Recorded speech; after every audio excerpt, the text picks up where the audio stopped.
வாழ்க வளமுடன். பேராசி ஆனந்தி அன்பழகன், திருவண்ணாமலை. இன்னைக்கு சுவாமிஜியோட சிந்தனையாக ஞானக்கலைஞன் தொகுப்பு 2லிருந்து 1082வது பாடலாக 1955 எழுதியிருக்காரு. என்னன்றதை நீ சிந்திப்போம், செயல்படுத்துவோம். உலகம் அப்படின்ற விதத்தில் எழுதியிருக்காரு. பல பலவாம் அண்டத்துள் ஒன்றாய் உள்ள பாரண்டத்தின் சிறப்பு எளிதோ சொல்ல.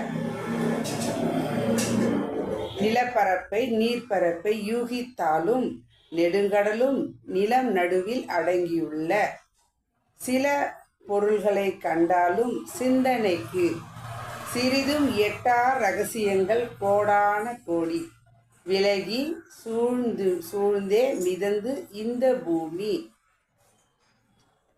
செய்யோனை சுற்றி வரும் வித்தான் என்னே அப்படின்னு கொடுத்துட்டார்.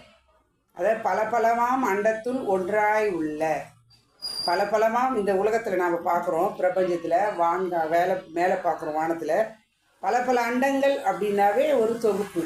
அது என்ன பண்ணுதுங்க, சூழ்ந்து கொண்டு ஒன்றாய் இயங்கி கொண்டு இருக்கிறது. அப்போ பாரண்டத்தின் சிறப்பு எளிதோ சொல்ல. இதை நம்ம பார்க்கும்போது என்ன பண்ணுறோம், எளிதாக நாம் சொல்லலாம். எப்படி அப்படின்னா, நிலப்பரப்பை நீர்ப்பரப்பை யூகித்தாலும் நம்ம என்ன நினைக்கிறோம், நிலத்தில் வாழறோம், நீரில் உயிரினங்கள்லாம் வசிக்கிறாங்க, நாமளும் அதில் செல்கிறோம், பயணம் செல்கிறோம், எல்லாமே பண்ணுறோம். அப்போ நிலப்பரப்பை நீர்ப்பரப்பை யூகித்தாலும் அதுலேயும் நம்ம நிலம் இருக்குது, இதில் தான் நம்ம உலகத்தில் நம்ம வாழ்ந்துட்டுருக்கோம் அப்படின்னு யூகித்தாலும் நெடுங்கடலும் நிலம் நடுவே அடங்கியுள்ளது. நெடுங்கடலும் என்ன பண்ணுதுங்க, இந்த நிலத்தில் தான் இருக்குது. பூமி அப்படின்னு எடுத்துட்டோம் அப்படின்னா 72% நீரால் தான் சூழப்பட்டிருக்கு. அப்போ நீரில் தான் பார்த்தீங்க அப்படின்னா 28% நிலம். அந்த நிலத்தில் தான் பார்த்தீங்க அப்படின்னா நம்ம எல்லாத்தையும் பார்க்குறோம். நம்ம வாழ்றதே அந்த நிலப்பரப்பில் தான். அப்போ நெடுங்கடலும் நெடுங்கடலும் என்ன பண்ணுதுங்க, நிலத்துக்குள்ள தான் நெடுங்கடலுக்கு நடுவில் தான் நிலமே இருக்குது. நிலம் நடுவில் அடங்கியுள்ளது. சில பொருளை கண்டாலும் சிந்தனைக்கு நம்ம நிறைய பார்க்குறோம். சுவாமி சொல்வார், பிரபஞ்சம் என்ற நந்தவனத்தில் இறுதியாக பூத்த நன்மலர் மனித மலர் அப்படிங்குவார்.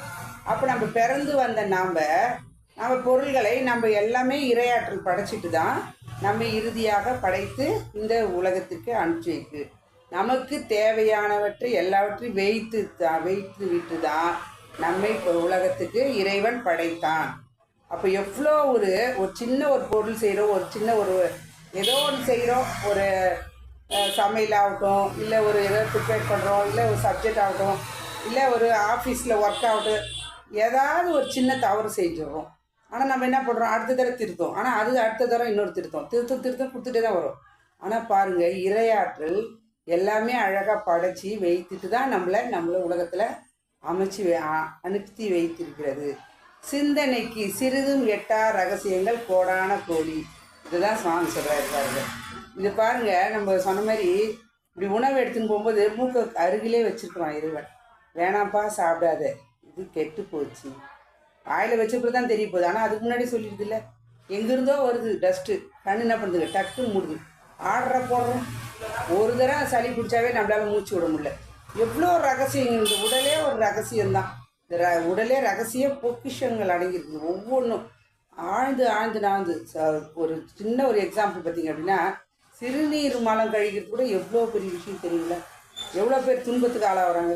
அப்போ இதெல்லாம் நடத்துறது எதுங்க, இயற்கை எவ்வளோ போடுறோம், கண்டதை போடுறோம், எதோ செய்கிறோம், என்னென்ன பண்ணுறோம். ஆனால் இரையாற்றல் அதோட வேலையை அழகாக நடத்தி வைக்குது. அதான் சிறு பொருளை கண்டாலும் சிந்தனைக்கு சிறிதும் எட்டா ரகசியங்கள் கோடான கோடி கோடி கோடி விலகி சுழன்று மிதந்து இந்த பூமி.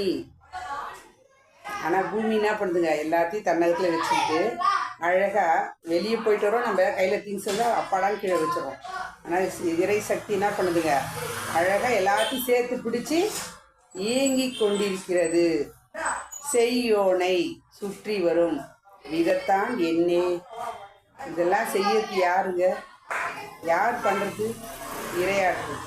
நான் தான் எல்லாம் செய்வேன்னா எதுவுமே செய்ய முடியாது. எது செஞ்சாலுமே நாம் அடிப்படையாக இருக்கக்கூடிய இயற்கையோடு ஒன்றி தான் நம் வாழ்க்கையை எடுத்துக்கொள்ள வேண்டும். இந்த உலகத்திலிருந்தால் நம்ம எல்லாத்தையுமே பெற முடியும். இதெல்லாம் வித்தைன்னு சொல்லலாமா, இல்லை விந்தைன்னு சொல்கிறதா என்னன்னு சொல்கிறது தெரியல. ஆனால் இதெல்லாம் நடத்துறது யார்? இயற்கை இறைவன். அந்த நிலையில் இந்த உலகம் பெரியது. இந்த உலகத்தில் வாழக்கூடிய அந்த கால் பகுதியில் கூட பார்த்திங்கன்னா நாம் அதை மதித்து வாழ்க்கை வாழ்ந்தோம் என்றால் நம் வாழ்க்கையும் சிறப்பாக இருக்கும், பின்னாடி வர சங்கதிக்கும் நாம் சிறப்பாக வைப்போம் என்று சொல்லி உலகத்தை பற்றி சிந்தனை தூண்டிவிட்ட சுவாமிஜிக்கு இது ஒரு நன்றியை சொல்லி, இந்த உலகத்துக்கு நன்றி சொல்லி, இயற்கைக்கு நன்றி சொல்லி, இதுக்காக செல்வம் எடுத்த அனைத்து நல்ல அன்பு உள்ளங்களுக்கும் நன்றி சொல்லி, இறையர்களுக்கும் குருவர்களுக்கும் நன்றி.